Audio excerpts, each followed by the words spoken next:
दोस्तों ये गुलदाउदी सीरीज का सेकेंड पार्ट है। आज हम आपको बताएंगे कि आप किस तरह से पिंच करेंगे ताकि आपको ज़्यादा से ज़्यादा ब्रांचेस मिल सके। साथ ही आप इसमें उसके साथ कौन सा फर्टिलाइज़र दे सकते हैं, साथ ही आप किस तरह से और केयर कर सकते हैं ताकि आपका पौधा बहुत ही अच्छी तरह से रहे और साथ ही हेल्दी भी रहे और अच्छी तरह से ग्रोथ भी लेता रहे। तो चलिए दोस्तों, ज़्यादा देर ना करते हुए वीडियो को शुरू करते हैं। लेकिन उससे पहले अगर आप में से कोई भी मेरे चैनल पर नए हैं तो जल्दी से जाइए सब्सक्राइब कर लीजिए और पास में आए बेल आइकॉन को दबाकर ऑल पर क्लिक कर दीजिए ताकि मेरे दिए हुए हर एक वीडियो का नोटिफिकेशन आप तक पहुंचे सबसे पहले। और अगर आज की इस वीडियो से आपको कुछ भी जानने या सीखने को मिला तो एक लाइक करके ज़रूर जाइएगा दोस्तों। तो चलिए दोस्तों, वीडियो को शुरू करते हैं। तो दोस्तों आज हम आपको बताएंगे कि आप फर्स्ट पिंचिंग किस तरह से करेंगे और कैसे आपको पिंचिंग के बाद अच्छी तरह से आपके पौधे में ग्रोथ मिलेगा और साथ ही इसमें ज़्यादा से ज़्यादा ब्रांचेस भी मिलेगा। लेकिन उससे पहले जो भी दोस्त हमारे इस चैनल में नए हैं वो अगर गुलदाउदी के पहले पार्ट को अगर देखना चाहते हैं तो आप प्लेलिस्ट में जाकर देख सकते हैं। साथ ही अगर गुलदाउदी को बहुत ही अच्छी तरह से तैयार करना चाहते हैं तो आप हमें सब्सक्राइब कर लीजिएगा। तो दोस्तों आज हम शुरू कर रहे हैं हमारे गुलदाउदी सीरीज का सेकेंड पार्ट। तो दोस्तों सबसे पहले तो आप इस तरह से पौधों को तैयार कर लीजिएगा और इसको सॉइल मिक्सर में लगा दीजिएगा। सॉइल मिक्सर में लगाने के बस एक ही हफ्ते के अंदर ही अंदर आपका ये पौधा पूरी तरह से तैयार हो जाएगा पिंच के लिए। दोस्तों आप यहाँ पर देख भी सकते हैं कि इसकी जो भी रूट वगैरह है वो कितनी अच्छी तरह से फैल चुका है इसके अंदर।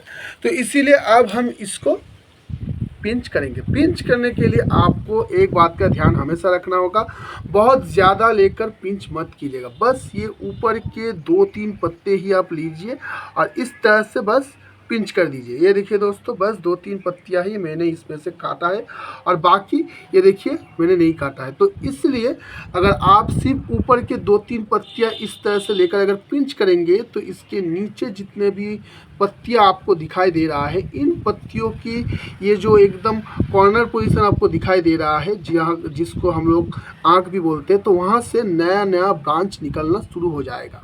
तो दोस्तों आप जिस दिन पिंच कर रहे हैं उस दिन आपको इसमें थोड़ा सा फंगिसाइड स्प्रे कर देना होगा जिससे आपकी पिंच की हुई जगह पर फंगस नहीं लगेगा, साथ ही आपका पौधा भी स्वस्थ रहेगा। और इसी के साथ आपको इसे थोड़ा फर्टिलाइज़र भी देना होगा। तो पहली बार जब आप पिंच करेंगे तो इसके अंदर आप दीजिएगा मस्टर्ड केक का लिक्विड फर्टिलाइज़र। मस्टर्ड केक की लिक्विड फर्टिलाइज़र को लगभग 1 हफ्ते तक भिगो कर रखिएगा और उसके बाद उसके साथ रहेगा 10 गुना पानी, यानी कि 1 हिस्सा आपको मस्टर्ड केक की लिक्विड फर्टिलाइज़र लेना पड़ेगा और 10 हिस्सा पानी लेकर उसके साथ ही आप इसको दीजिएगा।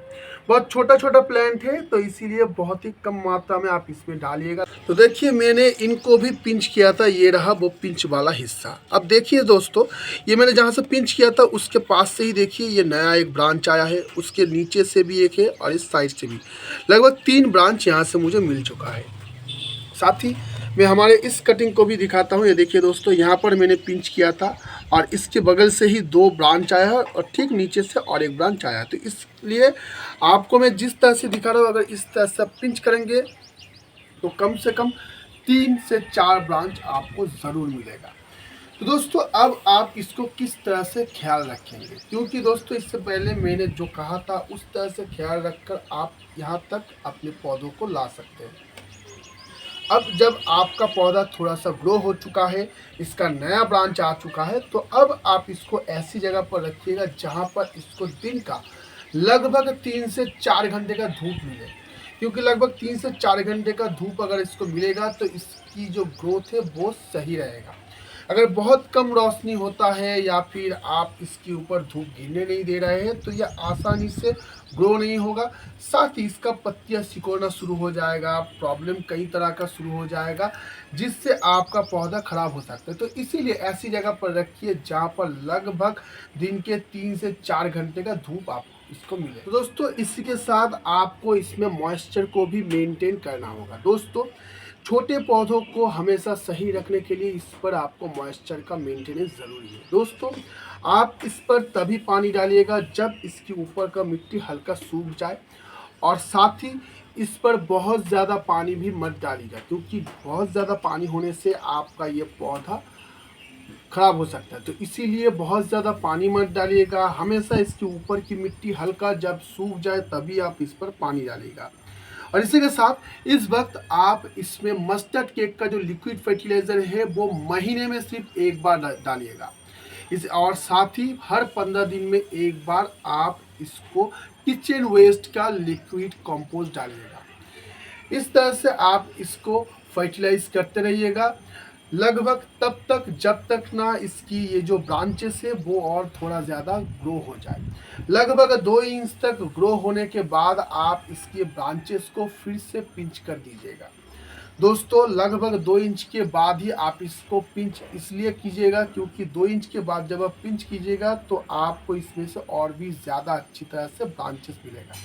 अगर बहुत ज़्यादा लंबा हो जाएगा तो आपके पास ब्रांचेस की काउंटिंग घट जाएगा, क्योंकि ज़्यादा लंबी ब्रांच होने से आप ऐसा नहीं कि इसमें से बहुत ज़्यादा ब्रांच आपको मिलेगा आपको 2 से 3 ब्रांच, मैक्सिमम 4 ब्रांच आपको मिल सकता है, उससे ज़्यादा नहीं। तो इसीलिए अगर आप इसे 2 इंच से बड़े साइज में यानी कि 4 इंच या फिर 5 इंच होने के बाद भी अगर पिंच करेंगे तब भी आपको गिनती में उतना ही ब्रांचेस मिलेगा। तो इसीलिए आप 2 इंच तक इसको ग्रो होने दीजिए और उसके बाद आप इसको पिंच कर दीजिए, जिससे आपको आगे चलकर ढेर सारे ब्रांचेस एक साथ मिलेगा। तो दोस्तों मैं जिस तरह से कह रहा हूँ इसी तरह से इस वक्त आप इसका ख्याल रखिए। आने वाला अपडेट में मैं आपको बताऊंगा कि इसे कब आपको सपोर्ट देना है, किस तरह से सपोर्ट दीजिएगा, साथ ही ये जो ग्रो हो रहा है इसकी ग्रोथिंग आप और किस तरह से करवा सकते हैं और अच्छी तरह से अपने पौधों को रख सकते हैं। तो दोस्तों आज की वीडियो में बस यहीं तक, मिलेंगे हम फिर दोस्तों अगले वीडियो में। तब तक के लिए देखते रहिएगा दोस्तों गार्डन नॉलेज जी के बाकी वीडियोस को। चलता हूँ दोस्तों।